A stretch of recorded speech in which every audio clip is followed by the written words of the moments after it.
Գյուրջան Կասկադ, հասանելի բնակարաններ 65 ամիս մարման ժամկետով։ Նախ մի հարց եմ ուզում տալ, իրավական որևէ գնահատականի արժանացել է այն, որ իրենք հայտարարում էին, որ հեծում փոխկապակցված ընկերություններից էին գնումներ անում, ուզում եմ հասկանալ որևէ գործի մեջ կա, թե սա պարզապես էլի հայտարարություններ էին մերկապարանոց, եւ մեկ այլ հարց պարոն Ղազինյան ձեզ, քանի որ այդ խորհրդի մեջ եք, օրինակ 21 թվականին ասում էին, որ Փաշինյանին պատրաստեն, այդպիսի առաջարկություններ էին հնչում անվտանգության միջանցք տալ, հետևելով այս վաղ մեկնարկած քարոզարշավին մենք տեսնում ենք, որ հիմնականում ձեր ուժը խոսում է տնտեսական, սոցիալական խնդիրների վերաբերյալ, վերջին շրջանում նաև պայմանավորված անվտանգության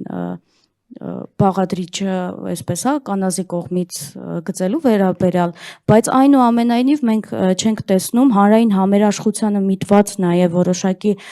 հայտարարություններ, որովհետև հանրային համերաշխություն չի լինի այնքան ժամանակ, մինչև այն մարդիկ, ովքեր օրինակ կառավարությունում մատնացույց են անում հանցագործների, բայց չի խոսվում այն մասին, որ վաղ թե ուշ նրանք կանգնելու են իրական արդարադատության առաջ։ Հիմա այս մասով ինչ է արվում եւ ելնելով նրանից, որ չի շեշտվում այս պատասխանատվության մասին, դուք անվտանգության միջանցք եք տալու Փաշինյանին։ Տեսեք, նախ առաջինը ձեզ ուզում եմ տեղեկացնել, որ Սամվել Կարապետյանը ես ինչքան ճանաչել եմ, միշտ եղել է այդպես միացնող, ոչ թե անջատող։ Ես գիտեք, շատ դժվար է այդ հարցին պատասխանել այն առումով, որ եթե մենք վերցնենք ամենափոքրիկ ինչ-որ արագ կատարողին սկսենք պատժել իշխանության գալու դեպքում, հավատացեք այդ միասնությունը չի առաջանալու։ Ես չեմ ասում քերական հանցագործները չեն, իմ անձնական կարծիքով, խնդրում եմ սա ֆիքսենք,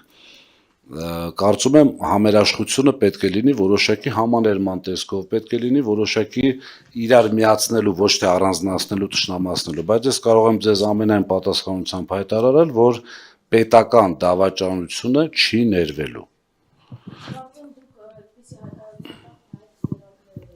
Այսինքն, ինչի եմ սա ձեզ ասում, որովհետև ճիշտ եք ասում, քանի այդ ամեն ինչին գնահատական չի տրվել, այդ համերաշխությունը չի կայանա, ես ձեզ կարող եմ ասել, որ պետական դավաճանությունը որևէ մեկին չի ներվելու։ Ինչ վերաբերվում է այդ առաջարկներին մեր տնօրենների, մեր խորհրդի անդամ Նարեկ Կարապետյանի, չգիտեմ, մեր մյուս տղաների բան, մի քիչ ավելի հումորով վերաբերվեք այդ աշխատանքի ընդունելու եւ այլ։ Ինչ վերաբերվում է գնումներին, գնումների մասով դատարանի որոշման մեջ արձանագրված է, ուրեմն երկու կտորի հանգամանքի եմ ուզում անդրադարձ կատարել, մեկը հիմա գնումներով չի լինի, մի հատ ուրիշ հանգամանքով կլինի, երբ որ ինչներ գրել ոմանասը, որ հետո ասած քաղաքական եմ։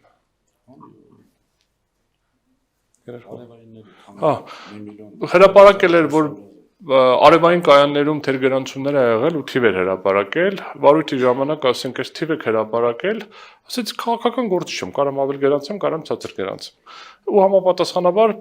ակնհայտ է վերջում դա ոչ մի բան էլ չհաստատվեց, հա, այսինքն քաղաքական դաշտում։ Հիմա գնումների հետ կապված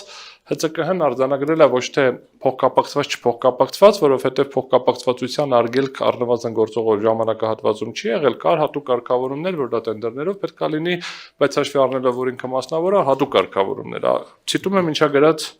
դատարանի որոշման մեջ։ Դատարանը գնահատելով վարչական մարմնի կողմից երրորդ ենթակետի շրջանակում ներկայացված հիմնավորումները արձանագրում է, որ վերջինիս եզրահանգումները հիմնված են շուկայի ոչ լիարժեք ուսումնասիրման վերաբերյալ ընդհանուր բնույթի դիտողությունների վրա, որոնք սակայն չեն ուղեկցվում բավարար եւ կոնկրետ համատական վերլուծությամբ։ Մասնավորապես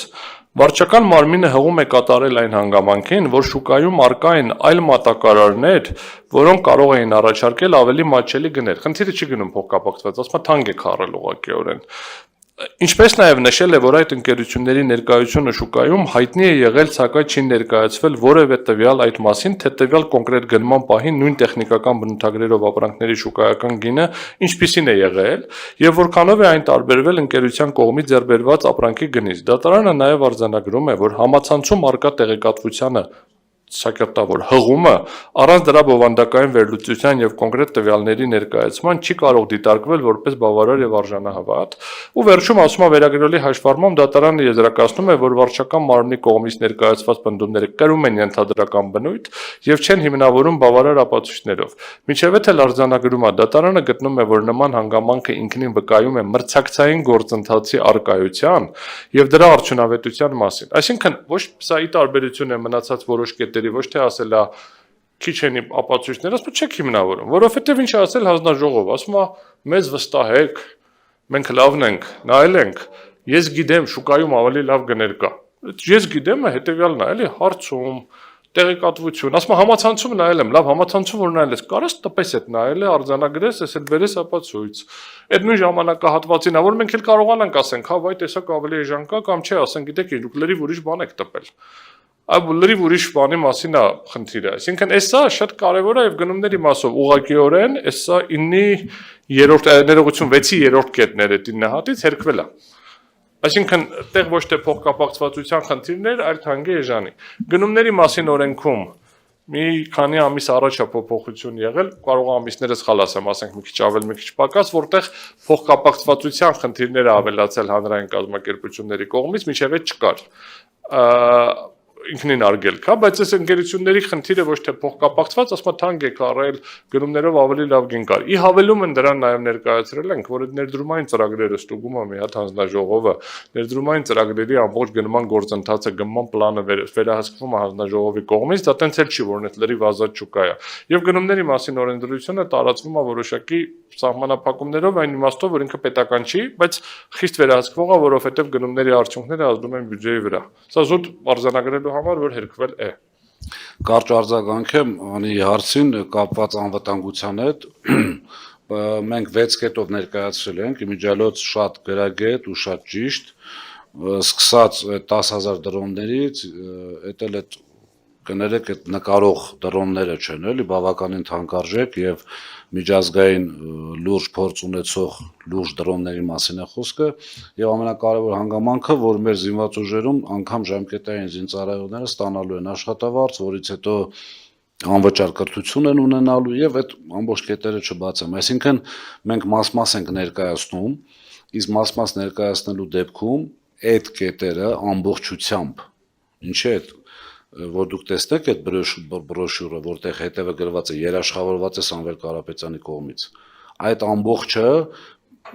միջազգային փորձագետներով մանրակրկիտ ուսումնասիրում է դրա կատարման հնարավորությունը եւ պարոն Կարապետյանի կողմից դրված է մի խնդիր։ Եթե անգամ 99% է դրա կատարման հնարավորությունը, չէ, պետք է լինի 100%, որպեսզի դա հայտարարվի եւ իր կողմից հաստատվի։